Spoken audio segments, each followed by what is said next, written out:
ओम शांति। देखो बाबा ने कितना अच्छा याद प्यार दिया हमारे को। और राजयुक्त, योग युक्त और युक्ति युक्त होकर कर्म करना है हमने। बाबा कहते हैं अगर राजा बनना है तो फिर प्रजा भी बनानी है। तो प्रजा बनाना मतलब क्या?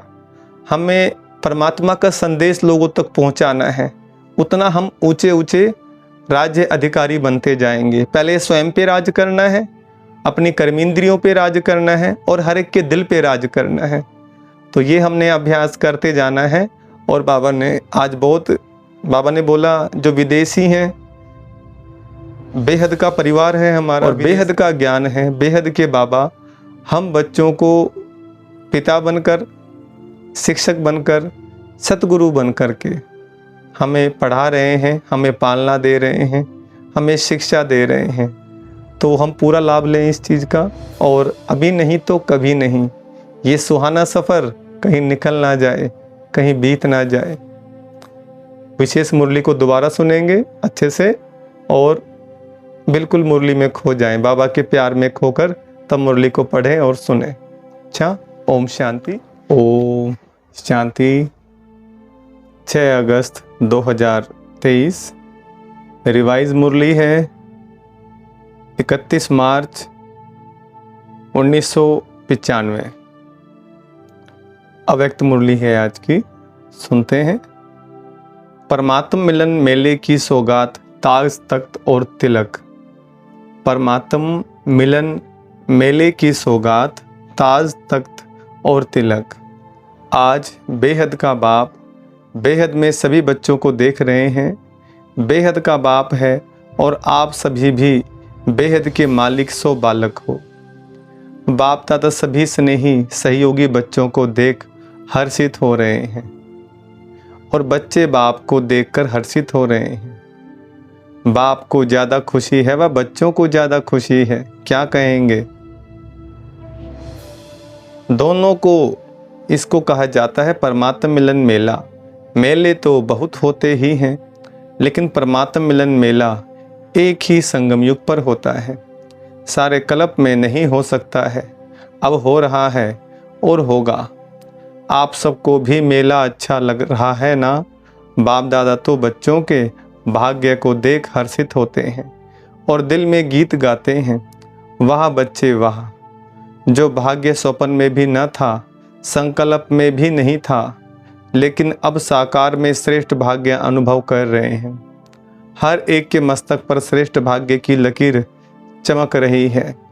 सभी चमकते हुए सितारे होना, अपना ये श्रेष्ठ भाग्य स्मृति में रहता है ना। क्यों श्रेष्ठ भाग्य है? क्योंकि भाग्य विधाता द्वारा आप भाग्यवान आत्माओं का दिव्य ब्राह्मण जन्म हुआ है। बाप को भाग्य विधाता कहते हैं और आप सबका जन्म बाप दादा द्वारा हुआ है। तो जिसका बाप स्वयं भाग्य विधाता है, उसका भाग्य कितना श्रेष्ठ होगा। परमात्म मिलन मना रहे हो ना, डबल फॉरेनर्स से ये भी मना रहे हैं। बेहद के मेले में अगर डबल विदेशी नहीं होते तो बेहद का नहीं कहा जाता। तो आप लोगों का भी विशेष पार्ट है। जो बाप और सर्व बच्चे देख हर्षित होते हैं। भाग्य विधाता द्वारा जन्म होना ये सबसे नंबर 1 भाग्य है। साथ साथ सारे कल्प में किसी भी जन्म में परमात्मा बाप भी बने, शिक्षक भी बने, सतगुरु भी बने और सर्व संबंध भी निभाए। ऐसा सतयुग से कलयुग तक किसको भाग्य मिला है? और अभी आपको मिला है।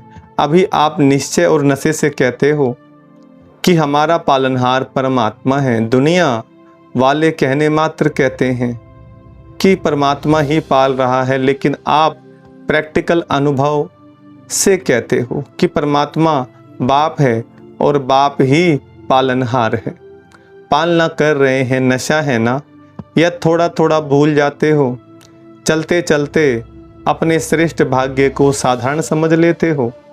है श्रेष्ठ लेकिन समझ साधारण लेते हो। इसलिए जो नशा और खुशी की झलक सदा होनी चाहिए वह नहीं रहती। वैसे 1 सेकंड भी भूल नहीं सकते, लेकिन कॉमन समझ लेते हो। कि बाप मिल गया, हमारा हो गया, हम भी बाप के हो गए।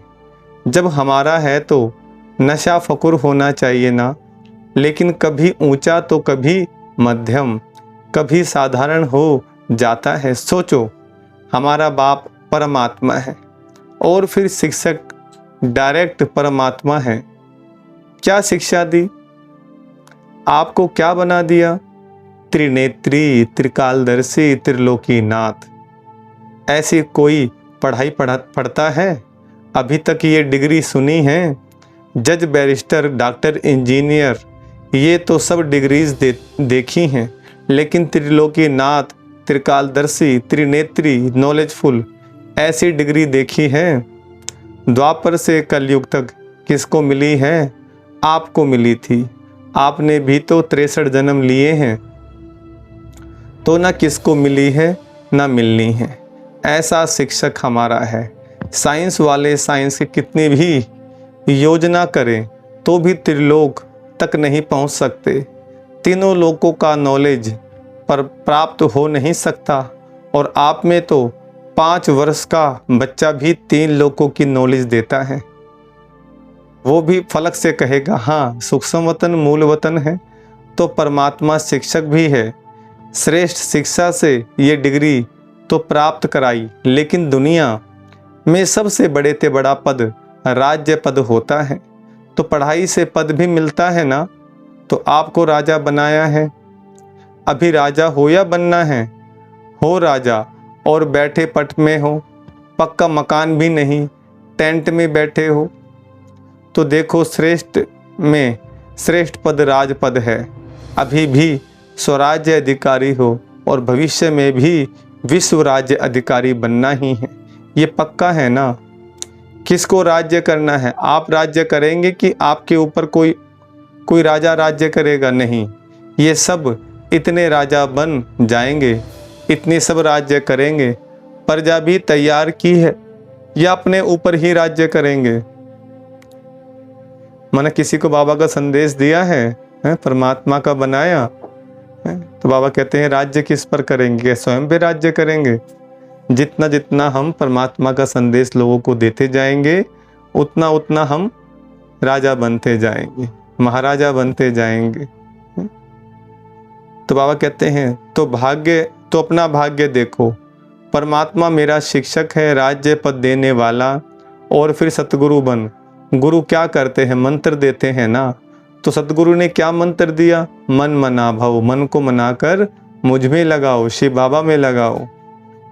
सतगुरु द्वारा महामंत्र भी मिला और सर्व वरदान भी मिले।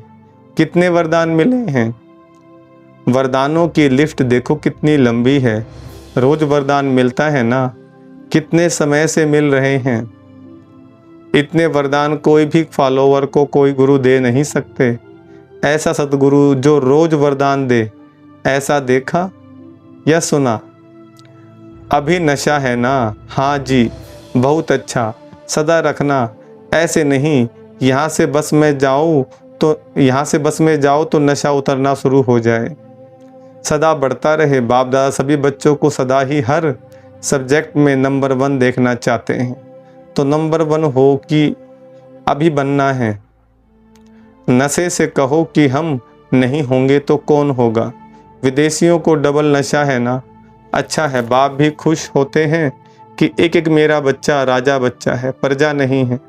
प्रजा तो पीछे आने वाली है।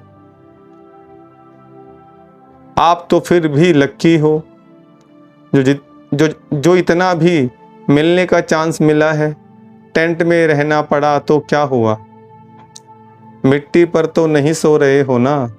उस समय बाबा से मिलन मनाने बच्चे गए हैं, तब ये बाबा की जो अव्यक्त मुरली चली है तभी का दिखा रहे हैं। 31 मार्च 1995 में की मुरली चल रही है, तो उस समय टेंट में रुके होंगे, तो बाबा बात कर रहे हैं। बाबा कह रहे हैं टेंट में रहना पड़ा तो क्या हुआ? मिट्टी पर तो नहीं सो रहे हो ना, गदेले पर सो रहे हो। ब्रह्मा भोजन तो अच्छा मिलता है ना, मिट्टी वाला तो नहीं मिलता। प्यार से खाते हो ना, देखो आज कितनी सुविधा हो गई है, इतनी सारी रहने की व्यवस्था हो गई है। माउंट आबू के अंदर में कितने सारे अपना पांडव भवन, शांतिवन, ज्ञान सरोवर, मान सरोवर इतने सारे बन गए हैं।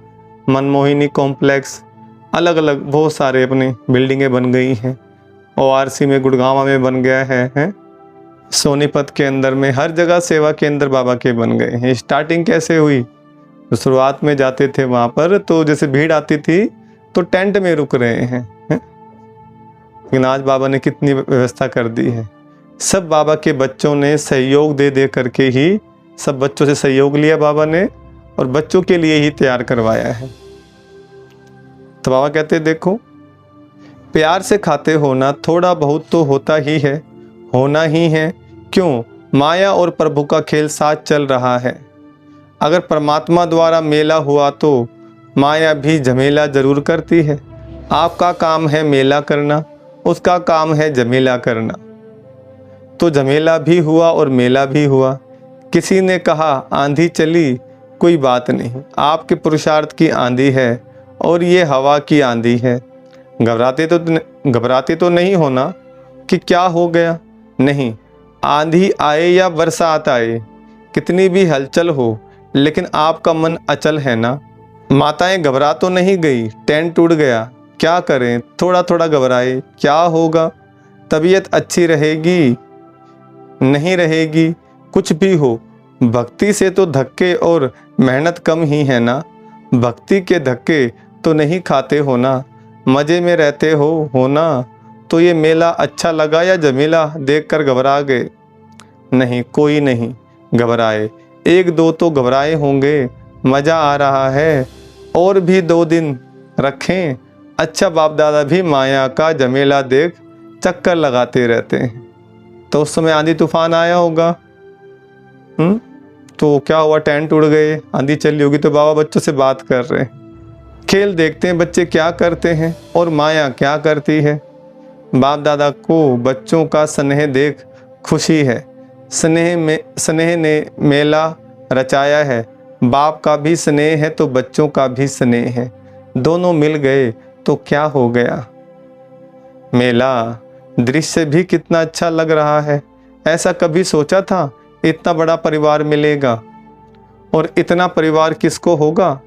आपके घर कितने हैं? एक है। और आपके सेवा के स्थान कितने हैं? अनेक हैं। तो उसको भी तो बाबा का घर कहते हो ना। तो बाबा का घर आपका घर है। दुनिया कहती है घर बार छोड़ते हैं, और आपने कितने घर बनाए हैं, गिनती नहीं कर सकते हो, याद रखना पड़ता है। तो ये छोड़ना नहीं है, बनाना है।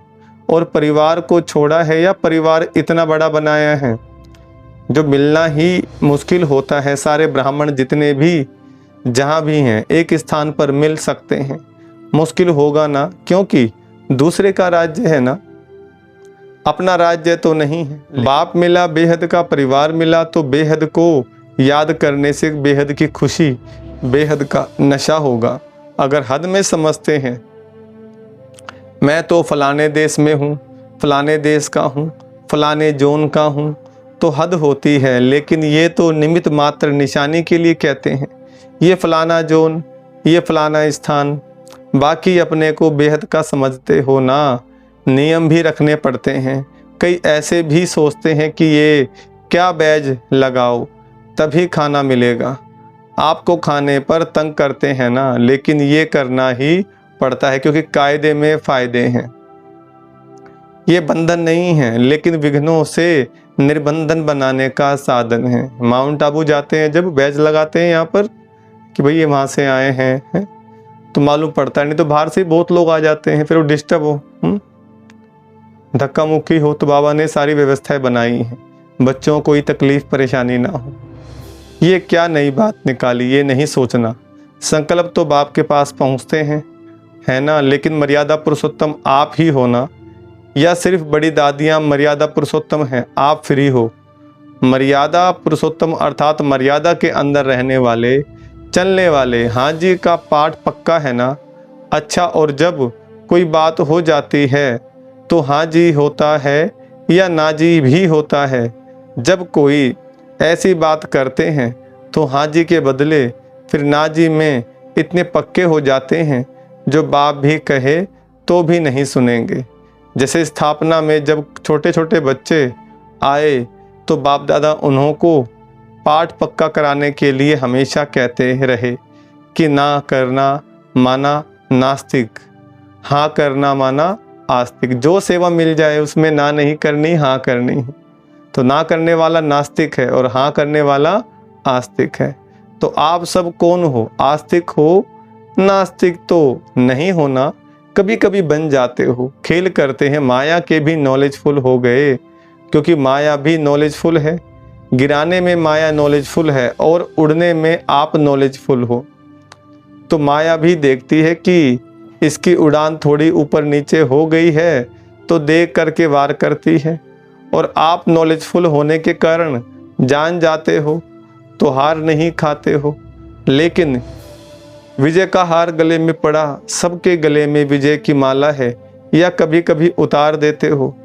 अच्छा, पीछे वाले मौज में हो, यह भी मधुबन की ही एरिया हुई ना, तो सिवाय मधुबन के और कहाँ इतना बड़ा मेला हो सकता है? नहीं हो सकता ना।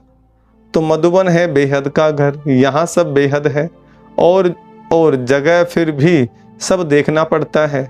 और यहाँ संकल्प किया और हो गया, तो सभी अपने भाग्य द्वारा परमात्म मेले में पहुँच गए। जो पहले बारी इस संकल्प में आए हैं वो हाथ उठाओ। करीब 13-14 हजार भाई बहनों की सभा है, उसमें बहुत से नए भाई बहन हैं। अच्छा है, टीवी में देख रहे हो, ये भी देखो मेजॉरिटी साइंस के साधन अभी अभी निकले हैं। कुछ वर्ष पहले ये साइंस के साधन भी नहीं थे, लेकिन किसके लिए निकले हैं? आपके लिए।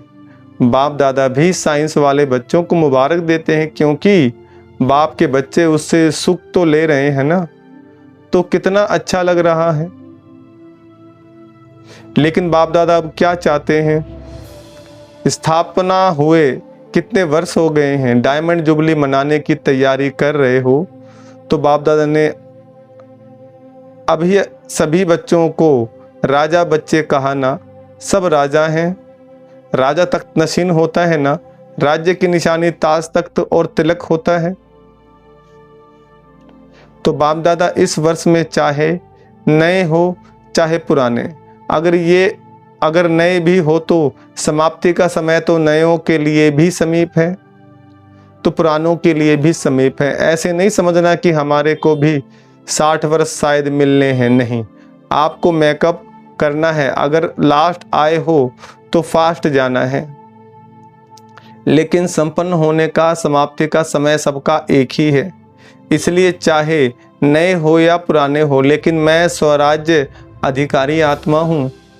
सदा स्मृति का तिलक लगा हुआ ही है, कभी मिट जाए कभी लगा हुआ हो नहीं। राज्य अधिकारी अर्थात तिलकधारी, इस स्मृति का तिलक अविनाशी रहे, साधारण नहीं। मैं तिलकधारी हूँ, मैं विश्व कल्याण के जिम्मेवारी का ताजधारी हूँ। कितना बड़ा विश्व है और आप सभी विश्व कल्याणकारी हो। अकेला बाप नहीं है, बाप के साथी आप सभी हो। तो विश्व कल्याण की जिम्मेवारी के ताजधारी और सदा बाप के दिल तख्त नशीन, नीचे नहीं आना। सदा तख्त नशीन वैसे भी देखो जो बहुत प्यारे होते हैं, लाडले बच्चे होते हैं, तो माँ बाप उनको मिट्टी में जाने नहीं देते, धरनी पर पाँव नहीं रखने देते, ज़मीन पर पाँव रखने नहीं देते। तो आप कितने लाडले हो या और आने वाले हैं आप हो। तो तख्त को छोड़ करके साधारण स्वरूप, साधारण संकल्प इस मिट्टी में या धरनी में पाँव नहीं रखो।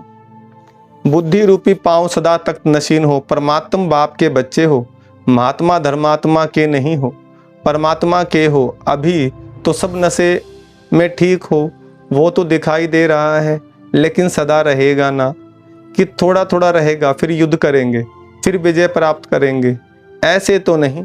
ब्राह्मण हो या क्षत्रिय हो, ब्राह्मण हो क्षत्रिय नहीं हो, युद्ध नहीं करते हो कि कभी ब्राह्मण बन जाते हो कभी क्षत्रिय बन जाते हो। अगर माया से युद्ध करनी पड़ती है तो क्षत्रिय हुए, ब्राह्मण माना विजयी और क्षत्रिय माना युद्ध करने वाले। बाप दादा को तो कभी कभी बच्चों पर बहुत रहम आता है। बैठते योग में हैं और करते युद्ध हैं। कहेंगे 1 घंटे योग लगाया, लेकिन 1 घंटे में युद्ध कितना समय चली और योग कितना समय रहा। अगर किसी भी कारण से अनुभूति नहीं होती है तो अवश्य ही युद्ध की स्टेज है। बाप दादा कहते हैं योगी बच्चे हैं और बन जाते हैं योद्धे, युद्ध करने वाले। बच्चे कब तक युद्ध करेंगे? अंत तक युद्ध करेंगे। छुट्टी दे दें, भले युद्ध करो, छुट्टी चाहिए नहीं चाहिए, फिर करते क्यों हो? कमजोर हो जाते हो तो माया इतना अधीन बना देती है जो चाहते नहीं हो लेकिन कर लेते हो। जैसे कोई सर्वेंट बहुत भोले होते हैं तो मालिक उसे अधीन बना लेते हैं। सर्वेंट जो नहीं कर सकता उसके लिए भी मालिक कहता है करो, नहीं तो नौकरी क्यों करते हो। माया भी ऐसे करती है। आप चाहते नहीं हो लेकिन कमजोर होने के कारण माया के अधीन बनना पड़ता है। तो उस समय योगी हो या योद्धे हो, योगी तो नहीं कहेंगे ना। तो बाप दादा यही चाहते हैं कि हर एक बच्चा योगी बच्चा हो, युद्ध वाला नहीं। माना योग में बैठे हैं और बुद्धि कहीं कहीं भाग रही है हमारी, युद्ध चल रहा है अंदर में, तो अब कहते हैं योद्धे। त्रेता युग में आ जाएंगे, सतयुग में आना है तो पूरा योगी, संपूर्ण योगी बनना पड़ेगा। बाप दादा को बच्चों के युद्ध की मेहनत अच्छी नहीं लगती। परमात्मा बच्चे तो सदा मौज में रहने वाले हैं, मजे में रहने वाले हैं, युद्ध की मेहनत वाले नहीं। तो क्या बनेंगे? योगी बच्चे या योद्धे बच्चे योगी बनेंगे या थोड़ा थोड़ा युद्ध करना अच्छा है? कहने में तो हाँ करते हो और जब करते हो तो उस समय फोटो निकलता है तो इस वर्ष सभी का चार्ट हो, सदा राज्य अधिकारी अधीनता समाप्त। अच्छा, देखो बाबा ने कितना बड़ा याद प्यार दिया है।